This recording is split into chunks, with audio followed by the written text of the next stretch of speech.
మరి మీ అందరికీ క్రిస్మస్ శుభాకాంక్షలు తెలియజేస్తున్నాను. దేవుడు మిమ్మల్ని, మీ కుటుంబాన్ని నూతన క్రిస్మస్ అలాగే నూతన సంవత్సరం దేవుడు మిమ్మల్ని దీవించి ఆశీర్వదించునుగాక. అందరూ ఆమేన్, హల్లెలూయా. రైట్, దేవుని పరిశుద్ధ గ్రంథంలో కొన్ని విషయాల్ని మనం ధ్యానిద్దాం. చూడండి, లూకాసు వార్త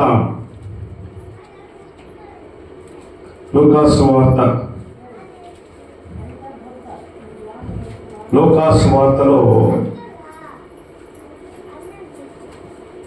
కొన్ని విషయాల్ని మనం ధ్యానిద్దాం. మొదటి అధ్యాయం,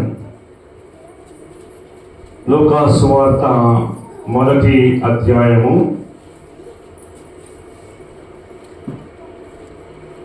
76వ వచనం నుండి చదువుదాం. మరియు ఓ శిశువా, నీవు సర్వోన్నతుని ప్రవక్తవనబడుదు. మన దేవుని మహావాత్సల్యమును బట్టి వారి పాపములను క్షమించుట వలన తన ప్రజలకు రక్షణ జ్ఞానము ఆయన అనుగ్రహించినట్లు ఆయన మార్గములను సిద్ధపరచుటకై నీవు ప్రభువునకు ముందుగా నడుతువు. మన పాదములను సమాధాన మార్గంలోనికి నడిపించినట్లు చీకటిలోను మరణ ఛాయలోను కూర్చుండు వారికి వెలుగిచ్చుటకై ఆ మహావాత్సల్యమును బట్టి పై నుండి ఆయన మనకి అరుణోదయ దర్శనము అనుగ్రహించెను. అలాగే 2వ అధ్యాయము 8వ వచనం నుండి చదువుతాం. 8వ వచనం నుండి 14వ వచనం. ఆ దేశములో కొందరు గొర్రెల కాపరులు పొలములో ఉండి రాత్రి వేళ తమ మందలు కాచుకొని ఉండగా ప్రభువు దూత వారి యొద్దకు వచ్చి నిలిచెను. ప్రభువు మహిమ వారి చుట్టూ ప్రకాశించినందున వారు మిక్కిలి భయపడేది. అయితే దూత భయపడకుడి, ఇదిగో ప్రజలందరికీ కలగబో మహా సంతోషకరమైన సువర్తమానము నేను మీకు తెలియజేస్తున్నాను. దావీదు పట్టణమందు నేడు రక్షకుడు మీ కొరకు పుట్టి ఉన్నాడు, ఈయన ప్రభువైన క్రీస్తు. ఇక్కడ ఈ వాక్యాన్ని మనం గమనించినట్లయితే, మరి రాత్రి సమయంలో గొర్రెల కాపరులు గొర్రెలు కాసుకున్నటువంటి సమయంలో ప్రభు దూత వారి దగ్గరికి వచ్చి నిలిచినప్పుడు వారు దేవుని మహిమను చూసి భయపడిపోయారు. అయితే దూత భయపడకుడి, ఇదిగో ప్రజలందరి కలగబో సంతోషకరమైన సువర్తమానము నేడు మీకు తెలియజేయుచున్నాను. దావీదు పట్టణమందు నేడు రక్షకుడు మీ కొరకు పుట్టి ఉన్నాడు, ఈయనే ప్రభువైన క్రీస్తు.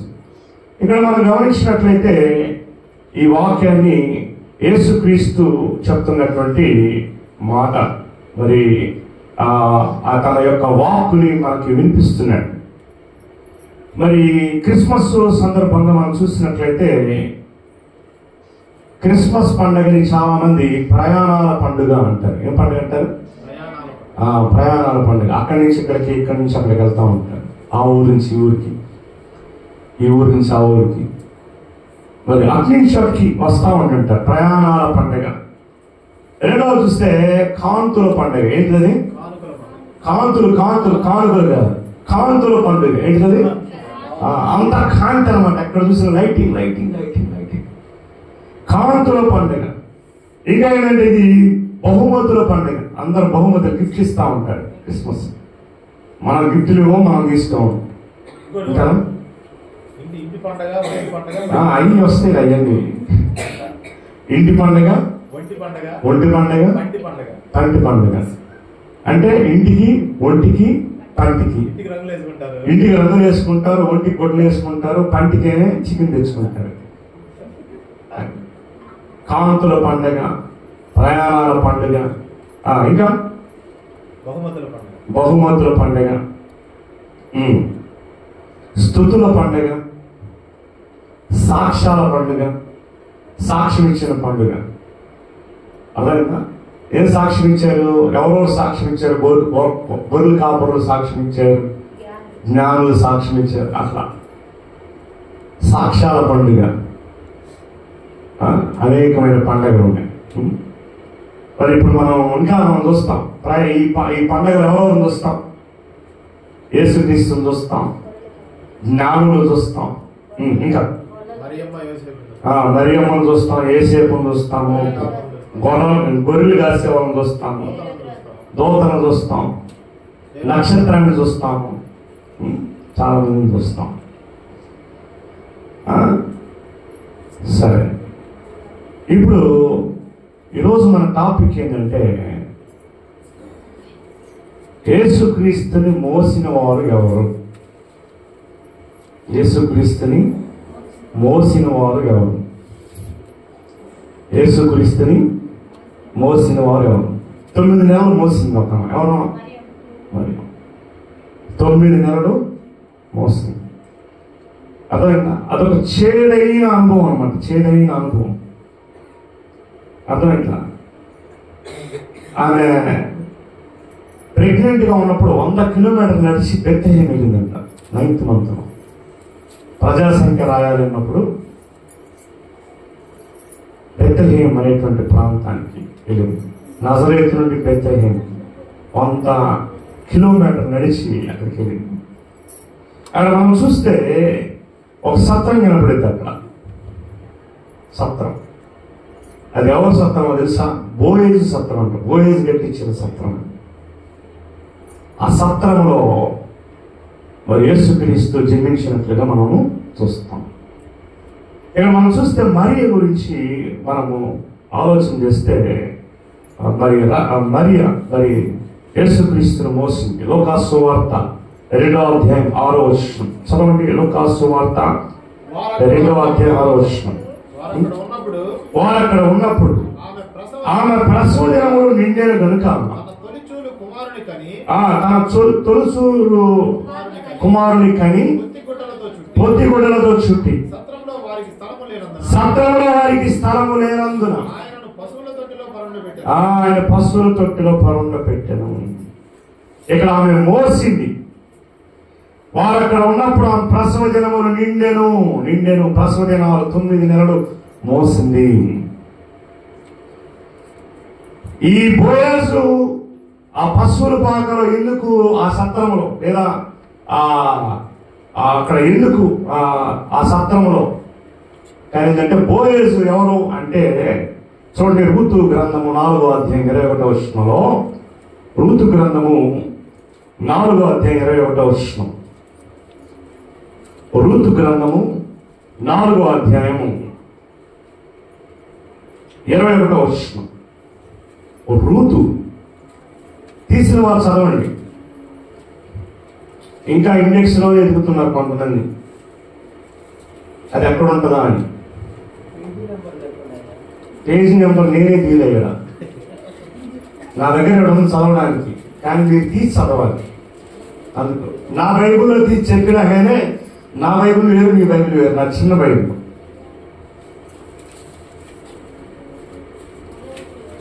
ఓకే, రూతు గ్రంథము. అబ్బా, మనల్ని ఏం తీశారండి, ఇంతసేపు తీశారు. బోయజు ఓబేదును కనెను, ఓబేదు యెష్షయిని కనెను, యెష్షయి దావీదును కనెను. అర్థమైందా? యేసుక్రీస్తు గురించి పిలిచేటప్పుడు దావీదు కుమారుడా అని పిలిచారు. రూతులో నుంచి యేసుక్రీస్తు వచ్చాడు. మళ్ళా చదువు. బోయజు ఓబేదును కనెను. బోయజు అంటే ఎవరు? Ruth husband. బోయజు రూతును కనెను. సారీ, బోయజు ఓబేదును కనెను. ఓబేదు యెష్షయిని కనెను. యెష్షయి దావీదును కనెను. దావీదు కుమారుడైన యేసుక్రీస్తు. ఏమండి? అందరి గురించి మొగోళ్ళు ఎట్టకంటారు అసలు? అబ్రహాం ఇస్సాకును కనను, ఇస్సాకు యాకోబును కనను అని ఉంటుంది కదా. కానీ యేసుక్రీస్తు మాత్రం ఏమనుంటుంది అంటే స్త్రీ ద్వారా పుట్టిన యేసుక్రీస్తు అని ఉంటుంది. అర్థమైందా? స్త్రీ ద్వారా జన్మించిన యేసుక్రీస్తు. అది గలతీ 4:4 అనుకుంటా. చూడండి, గలతీ 4:4. గలతీ 4:4. అయితే కాలము పరిపూర్ణమైనప్పుడు దేవుడు తన కుమారుని పంపెను. ఆయన స్త్రీ యందు పుట్టి. చూసారా? బైబుల్లో మిగతా వాళ్ళందరి అబ్రహాం ఇస్సాకును గాను, ఇస్సాకు యాకోబును గాని ఉంటుంది. యేసుక్రీస్తు దగ్గరకు రాగానే స్త్రీ ద్వారా అంటే ఈయన పురుషుని ద్వారా కన్నా. ఆయన మిగతా వాళ్ళంతా పురుషుల ద్వారా కన్నారు, పురుషుల ద్వారా పుట్టారు. కానీ యేసుక్రీస్తు పరిశుద్ధాత్మ ద్వారా జన్మించాడు. పురుషుని ద్వారా కాదు, పరిశుద్ధాత్మ ద్వారా ఆయన జననమయ్యాడు. కనుక ప్రియమైన వాళ్ళరా, మరి యేసుక్రీస్తుని మోసినటువంటి ధన్యత మరి మేరీకి, మరియమ్మకు దక్కింది. అందుకే మత్తయి సువార్త 1వ అధ్యాయంలో 5-6 వచనాలు కూడా చూద్దాం. మత్తయి సువార్త 1వ అధ్యాయం 5-6 వచనాలు. నయస్సోను సల్మాను కనెను, సల్మాను రాహాబు యందు బోయజును కనెను, బోయజు రూతునందు ఓబేదును కనెను, ఓబేదు యెష్షయిని కనెను, యెష్షయి రాజైన దావీదును కనెను. చూడండి, ఇక్కడ దావీదులో నుంచి వచ్చాడన్నమాట యేసుక్రీస్తు. మరి ఇక్కడ మనం గమనించినట్లయితే, అంతేకాకుండా చూద్దాం, రెండవది యేసుక్రీస్తు మొట్టమొదటి మోసినటువంటి స్త్రీ మేరీ, మరియమ్మ. రెండవది ఎవరు మోసారు అని చూస్తే పశువుల తొట్టి. ఏంటిది? పశువుల తొట్టి. చూడండి, లూకా సువార్త 2వ అధ్యాయం 7వ వచనం. తన తొలిచూలు కుమారుని కని పొత్తిగుడ్డలతో చుట్టి సత్రముల వారికి స్థలము లేనందున ఆయనను పశువుల తొట్టిలో పరుండబెట్టాడు. అర్థమైందా? ఆ క్వశ్చన్ అవ్వదంటే ఆయన పోయేది. తర్వాత మోసింది ఎవరు అంటే పశువుల తొట్టి. మూడవది చూద్దాం, చూడండి. మూడవది లూకా సువార్త 5వ అధ్యాయం 3వ వచనం. పేతురు యొక్క దోణిలో, ఆయన దోణిలో సీమోను లేని ఒక దోణి ఎక్కి దాని నుండి కొంచెం త్రోయమని అతను అడిగి కూర్చుండి దోణిలో నుండి జన సమూహములకు బోధించు ఉండేను. ఆయన బోధించుట చాలించిన తరువాత నీవు దోణిలో లోతునకు నడిపించు, చేపల పట్టుటకు నీ వలలు వేయని చెప్పగా సీమోనుతో చెప్పగా. ఇక్కడ మనం గమనించినట్లయితే మరి యేసుక్రీస్తును మోసినటువంటి దోణి ఫస్ట్ ఏం మోసింది? మరియమ్మ. రెండవది ఎవరు మోసారు? పశువుల తొట్టి. మూడవది దోణి, పేతురు యొక్క దోణి. పేతురు యొక్క దోణి ఎక్కాడు. దోణికి అక్కడి నుంచి వాకింగ్ చెప్పడం ప్రారంభించాడు. దోణిలో అతనికి అవకాశం ఇచ్చాడు. చేసిన మేలుని దేవుడు వదిలిపెట్టలా, చేసిన మేలుని గుర్తుపెట్టుకున్నాడు. అందుకే అడిగాడు పేతురు, ఏమన్నాడు? దోణిని కొంచెం లోతులకు నడిపించి కుడివైపు వలవేయి అన్నాడు. అప్పుడు అన్నాడు, రాత్రంతా ఇది మేము పెట్టాం కానీ ఏమాత్రము అయితే నీ మాట చొప్పున వల వేస్తానని చెప్పాడు. విస్తారమైనటువంటి చేపలు పట్టాడు. పేతురు జీవితంలో మరి తన దోణి, ఆ జీవితం, తన జీవితంలోనికి ఎప్పుడైతే యేసుక్రీస్తుకి అవకాశం ఇచ్చాడో అద్భుతం జరిగింది తన జీవితంలో. ఆ వాక్యం చెప్తుంది, తన జీవితంలో అతడు అంత గొప్ప చేపలు రాసిన చూడలేదంట. విస్తారమైన చేపలు పెట్టాడంట పేతురుగా. ఎంత గొప్ప అద్భుతం జరిగింది. యేసుక్రీస్తుకి తన ధోరణిలో అవకాశం ఇచ్చినప్పుడు ఎంతో గొప్ప అద్భుతం జరిగింది. నీ జీవితంలో ప్రియ సహోదరి సహోదరుడా, నా జీవితంలో ఎలాంటి ఆశీర్వాదం లేదు.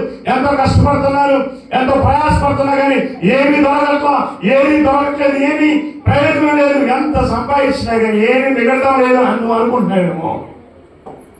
దేవుడు చెప్పినట్లుగా నువ్వు చేస్తున్నావా? చాలా మంది ధోరణిలో అవకాశం ఇవ్వట్లా. జీవితం అనే ధోరణిలో దేవునికి అవకాశం ఇవ్వకపోతే ఏమాత్రం ప్రయోజనం లేదు, ఆశీర్వాదం ఉండదు. ఒకవేళ అనొచ్చు, నా జీవితం అనే ధోరణిలో దేవునికి అవకాశం ఇచ్చాను బ్రదర్, కానీ ఆశీర్వాదం ఎందుకు రాలేదు అని నువ్వు అనుకుంటావేమో. ఒకవేళ ఆ ప్రశ్నకి సమాధానం యేసుక్రీస్తు చెప్పినట్లు నువ్వు చేస్తే నీ జీవితంలో ఆశీర్వాదం వస్తుంది. వాకింగ్ చెప్తుంది, పేతురు గారు అన్నాడు, రాత్రి ఎంత ప్రయాసపడినా ఏమాత్రము ఒక్క చాప కూడా పట్టలేదు, కానీ నీ మాట చొప్పున వలవేస్తానని చెప్పి విస్తారమైన చేపను కట్టాడు. అలాగే నీ జీవితంలో సహోదరి సహోదరుడా, దేవుడు చెప్పిన మాటను విని ఆయన మాట ప్రకారం నువ్వు పని చేస్తే నీ పని ఆశీర్వదించబడుతుంది, నీ పని దీవించబడుతుంది, నువ్వు ప్రయోజకుడు అవుతావు, నువ్వు దీవించబడతావు. కనుక పేతురు యొక్క ధోరణిలో దేవునికి అవకాశం వచ్చింది. యేసయ్యను మోసినటువంటి ధోరణి. తర్వాత చూడండి, 4వది చూద్దాం. 4వది లూకా సువార్త 19వ అధ్యాయం 34 నుండి 37 వరకు. లూకా సువార్త 19వ అధ్యాయం 34 నుండి 37 వరకు. అందుకు వారు ఇది ప్రభువులకు కావాల్సినదని అని తరువాత వారు యేసు వద్దకు తోలుకుని వచ్చి ఆ గాడిద పిల్ల మీద తమ బట్టలు వేసి యేసును దాని మీద ఎక్కించి ఆయన నిలుచుండగా తమ బట్టలు దారి పొడుగున పరిచిరి. ఆయన ఒలీవల కొండ నుండి దిగు చోటికి ఆయన సమీపించుచున్నప్పుడు శిష్య సమూహమంతయు సంతోషించుచు. ఏమంటట? శిష్య సమూహమంతయు సంతోషించుచు. ఇప్పుడు చెప్పండి, ఎవరు మోసారు? గాడిద. గాడిద దేవుణ్ణి మోసింది, దేవునికి చోటిచ్చింది. ఆ జీవితంలో కూడా యేసుక్రీస్తుని తిరిగినటువంటి రోజులు, ఎన్నో సంవత్సరాలు దేవునికి అవకాశం ఇవ్వకుండా తిరుగుతూ ఉన్నాను. ఒక రోజు వచ్చింది, దేవుడు నా జీవితంలో కార్యం జరిగించాడు. యేసుక్రీస్తుకి నా హృదయంలో చోటిచ్చాను. యేసుక్రీస్తుకి నా హృదయంలో చోటిచ్చిన తర్వాత ఇక నా జీవితం అంతా యేసయ్యను మోస్తూనే ఉన్నాను. ఈ బైబిల్ని మోస్తూ దేవుని యొక్క సువార్త చెప్తూ ఉన్నా. అదైనా ఆ గాడిద ఏ విధంగా అయితే యేసయ్యను మోసిందో, యెరూషలేము వీధుల్లో, సంత వీధుల్లో తిరుగుతూ దేవునికి మహిమార్గంగా ఎలా వెళ్ళిందో శిష్యులంతా ఆనందించారంట. శిష్యులందరూ ఆనందంతో కేకలు వేశారంట. ఎప్పుడు ఆ గాడిద మీదకి యేసయ్య ఎప్పుడైతే వస్తున్నాడో జనులందరూ హోసన్నా జయము, హోసన్నా జయము అన్నారంట. కానీ అద్భుతం జరిగింది. ఆ గాడిద మీద కట్టబడిన ఏంటది? కట్టబడిన గాడిద. వాకింగ్ చెప్తుంది, ఆ గాడిద మీద ఇంతవరకు ఎవరూ కూర్చోలేదంట. మొట్టమొదట తన జీవితంలో, ఆ గాడిద జీవితంలో యేసయ్యకి అవకాశం ఇచ్చింది. అర్థమైందా? యేసయ్యను మోసింది గాడిద, యేసయ్యకి అవకాశం ఇచ్చింది. ఫైనల్ గా చూద్దాం. తర్వాత ఫైనల్ గా అంటే ఇంకా చెప్తాం. ఓకే, సిలువ మోసింది. సిలువ చూడండి, లూకా సువార్త 23వ అధ్యాయం 33వ వచనం. లూకా సువార్త 23వ అధ్యాయం 33వ వచనం. వారు కపాలమనబడిన స్థలమునకు వచ్చినప్పుడు అక్కడ కుడివైపున ఒకరిని, ఎడమ వైపున ఒకరిని, ఆ నేరస్తులను ఆయనతో కూడా సిలువ వేసి చాలు అక్కడ యేసుక్రీస్తును మోసినటువంటి సిలువ, యేసుక్రీస్తును మోసినటువంటి సిలువ మోసింది.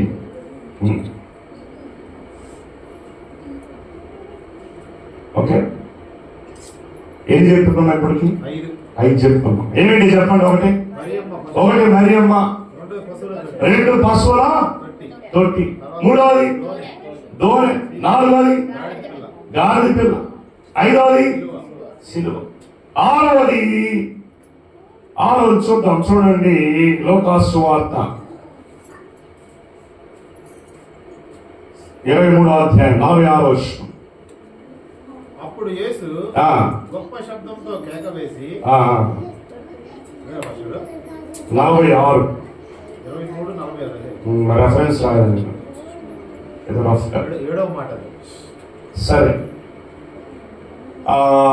వాక్యం చదువుతున్నాను. అతను నారబట్ట కట్టుకుని ఆయనను దింపి ఆ బట్టతో చుట్టి బండలో తొలిపించిన సమాధి యందు ఆయన పెట్టి ఆ సమాధి ద్వారమునకు రాయి పొర్లించెను. సమాధిలో పెట్టారు. అక్కడ చూస్తే సమాధి అర్థమైందా? ఎన్నో అధ్యాయంలో వచ్చినాం.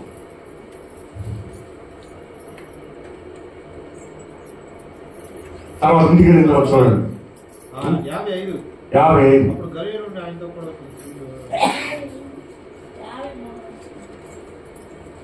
సమాధిలో పెట్టినట్టు మాట. దానిని క్రిందికి దించి సున్నపు నారతో చుట్టి పరిచిన రాతి సమాధిలో ఉంచారు. అది అదేనా? తర్వాత 7వ చూస్తే మొదటి తెస్సలోనికైలు 4వ అధ్యాయం 16వ అధ్యాయం 16వ వచనం 17వ వచనం. మొదటి తెస్సలోనికైలు 4వ అధ్యాయము 16, 17 వచనాలు. ఆర్భాటముతోను ప్రధాన దూత శబ్దముతోను దేవుని బోరతోను పరలోకము నుండి ప్రభు దిగువచ్చు. క్రీస్తు నుండి మృతులైన వారు మొదట లేతురు. ఆ మీదట సజీవులమై నిలిచిండు మనము ఆయనతో కూడా ఆకాశ మండలం మీదకి కొనిపోబడదుము. కాగా మనము సదాకాలము ప్రభుతో కూడా ఉందుము. మేఘము ఆయన మోసుకుని వచ్చింది. మనం కూడా మేఘాల మీద వెళ్తాం. ఎప్పుడో తెలుసా? యేసు క్రీస్తుకి మన హృదయంలో చోటిస్తే, యేసు క్రీస్తుకి మన జీవితంలో అవకాశం ఇస్తే, యేసు క్రీస్తుకి మన జీవితంలో అవకాశం ఇవ్వకపోతే మనం కూడా ఆ పరలోక రాజ్యాన్ని మనము చేయడం.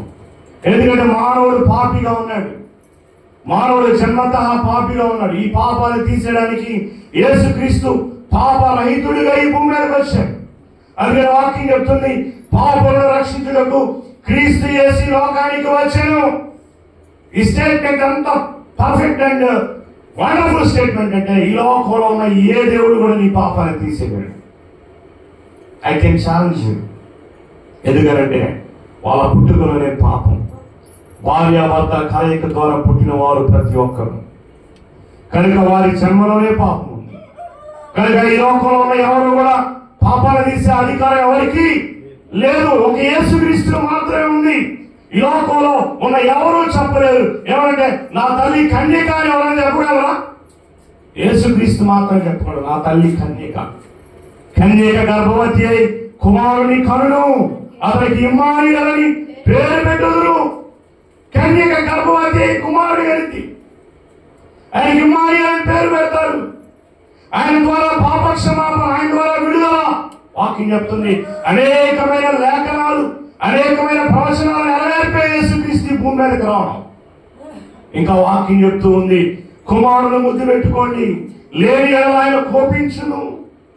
కుమారుడు క్రైస్ట్. అర్థమైందా?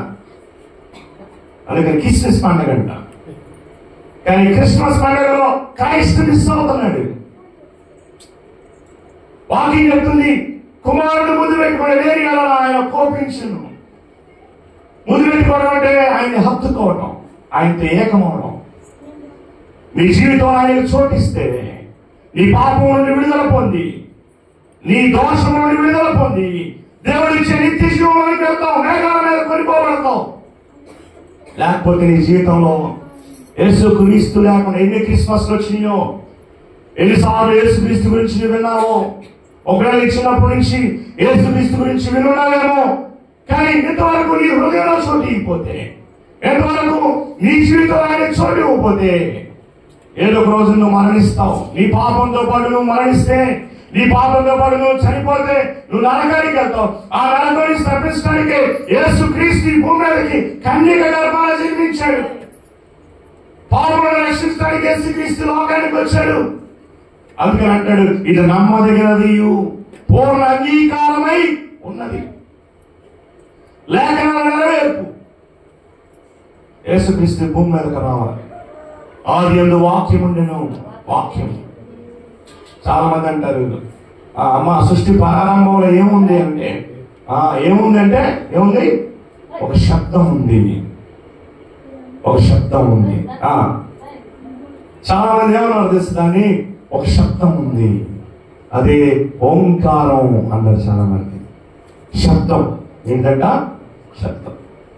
సైన్స్ చదివితే బిగ్ బ్యాంగ్ థియరీ అని ఒకటి వస్తుంది. బిగ్ బ్యాంగ్ థియరీ ఏంటది? బిగ్ బ్యాంగ్ థియరీ అంటే ఈ మహావిస్ఫోటనం, అంతరిక్షంలో మహావిస్ఫోటనం జరిగింది, ఆ మహావిస్ఫోటనం ద్వారానే ఈ భూమి కలిగింది అని దాని ఆ శబ్దం అన్నారు వాళ్ళు. కానీ దేవుడు వాక్యం చెప్తుంది, ఆది యందు వాక్యము నేను, ఆ వాక్యమే దేవుడు. చూడండి ఎంత క్లిష్టంగా క్లియర్గా ఉంది దేవుని వాక్యం. ఆది యందు వాక్యము నేను, ఆ శబ్దమే వాక్యం. ఆయన రాశాడు, వాళ్ళు కూడా అది పట్టుకుని ఏలాడుతున్నారు. కానీ దాని అర్థం ఇదనమాట. అర్థమైందా? ఆది యందు వాక్యము నేను, వాక్యము దేవుని యొద్దుండెను, ఆ వాక్యము దేవుడైండెను, ఆ వాక్యమే శరీరధారి అయి కృపా సత్య సంపూర్ణుడుగా మన మధ్యకు దిగి వచ్చాడు యేసుక్రీస్తుగా. ఎందుకోసం? నీ కోసం, నా కోసం, మనందరి కోసం. ఎందుకోసం వచ్చాడు యేసుక్రీస్తు భూమి మీదకి? ఏమంటే ఎందుకోసం వచ్చాడు? అది ఎందుకోసం వచ్చాడు?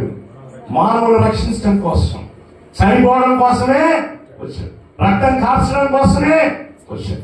నీ కోసం, నా కోసం, మనందరి కోసం రక్తం చిందించి, మరణించి, మరణాన్ని జయించి, తిరిగి లేచి మృత్యుంజయుడిగా మనందరినీ మేఘాల మీద ప్రభువు దగ్గరికి తీసుకెళ్ళడానికి ఆయన సిద్ధం చేశాడు. కనుక నీ జీవితంలో ప్రభువుకు చోటిస్తావా లేదా? మరియా తన గర్భంలో ఆయనకి చోటిచ్చింది, పశువుల తొట్టిలో ఆయనకి చోటు దొరికింది, పేదరి యొక్క దోణిలో చోటు దొరికింది, గాడిద మీద చోటు దొరికింది, శిలువ మీద చోటు దొరికింది, సమాధిలో చోటు దొరికింది, మేఘం మీద చోటు దొరికింది. అడుగుతున్నా, ఈరోజు నీ జీవితంలో ఆయనకి చోటు ఇచ్చావా? నీ జీవితంలో ఆయనకి అవకాశం ఇచ్చావా?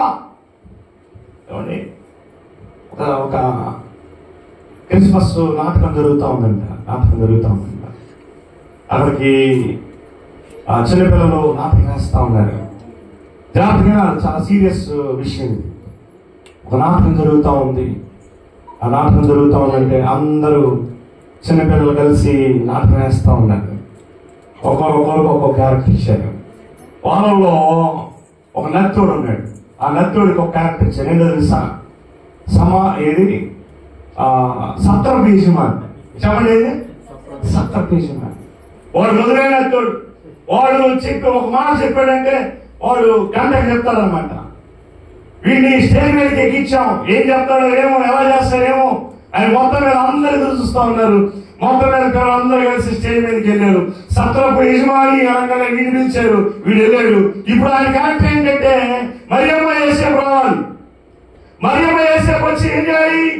అయ్యా సత్రపు యజమానుడా, మాకు ఈ సత్రంలో స్థానివు, చోటు అని అడగాలి. మరియమ్మ వచ్చింది, యేసేపు ఇద్దరు వచ్చారు.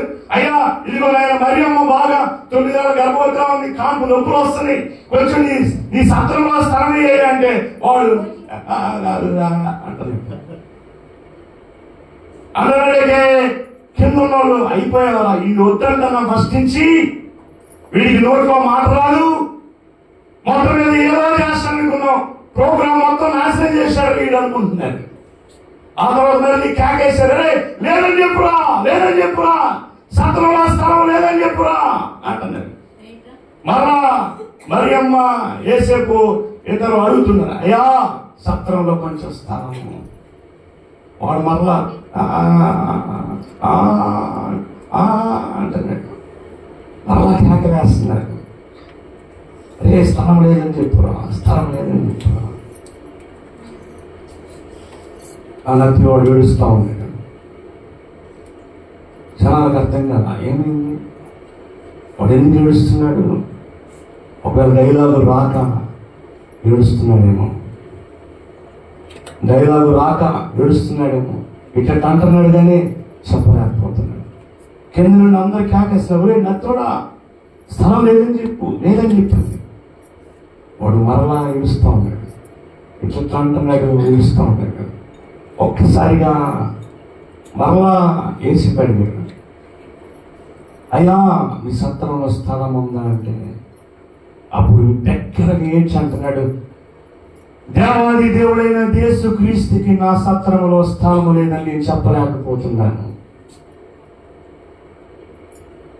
సృష్టి సంపూర్ణత ఆయన, దైవత్వం యొక్క సంపూర్ణత ఆయన, సృష్టిని సృష్టించిన సృష్టికర్త, ఆకాశమున సింహాసనము భూమిలో పాదపీఠము అన్నటువంటి ఆ దేవాది దేవునికి నా సత్రంలో స్థలము లేదని నేను చెప్పలేను అని బిగ్గరగా ఏడుస్తూ ఉన్నాడు. అడుగుతున్న సహోదరుడా, నీ హృదయం అనేటువంటి సత్రంలో ఆయనకి అవకాశం ఇచ్చావా? ఎన్నో క్రిస్మస్లు వెళ్ళిపోతూ ఉన్నాయి, ఎన్నో క్రిస్మస్లు జరిగిపోతున్నాయి, నూతన సంవత్సరం కూడా వస్తుంది, అది కూడా ముగించబడిపోతుంది. వాకింగ్ చెబుతుంది, దేవాది దేవుడైన దేవుడికి భూమి మీద స్థలము ఎందుకు లేదో తెలుసా? దాని అర్థం ఏంటంటే ఆయన స్థలం లేక కాదు, ఆయన నీ హృదయం ఉండాలనుకుంటున్నాడు. చివరికి సత్రంలో కూడా స్థలం లేదంటే దాని అర్థం ఆయన నీ హృదయంలో, నా హృదయంలో, మనందరి హృదయంలో ఆయన నివాసం చేయాలనుకుంటున్నాడు. సృష్టికర్త అయిన దేవుడు నీ హృదయంలో ఉండాలనుకుంటున్నాడు, నీ ఇంటిలో ఉండాలనుకుంటున్నాడు, నీ ఒంటిలో ఉండాలనుకుంటున్నాడు. ఇస్తావా స్థలం ఆయనకి? మరి ఆ 9 నెలలు ఆయన మోసింది, పశువుల తొట్టి ఆయన మోసింది, గాడిద అతను మోసింది, సిలువ అతను మోసింది, సమాధి ఆయన మోసింది, పేతురు దోణ ఆయన మోసింది, మేఘం కూడా ఆయన మోసింది. నీ హృదయం ఆయన మోస్తావు. ఈరోజు ఆయన చూపిస్తావా? ఆయన చోటు ఊడి, ఆయన చోటు ఇవ్వండి. Will you give place to Jesus Christ today? ఎప్పటి నుంచో చెప్తా ఉన్నాను, మీ క్రిస్టియన్స్ అండి, నేను చిన్నప్పటి నుంచి క్రైస్తవుని, నేను చర్చికి వెళ్తున్నానండి. ఈ క్రిస్మస్ రోజు ఎంతమంది అండి స్టాటస్లు పెట్టేవాళ్ళు, టిక్టాక్లు పెట్టాము, ఇన్స్టాగ్రామ్, ఫేస్బుక్, వాట్సాప్, స్నాప్చాట్లో.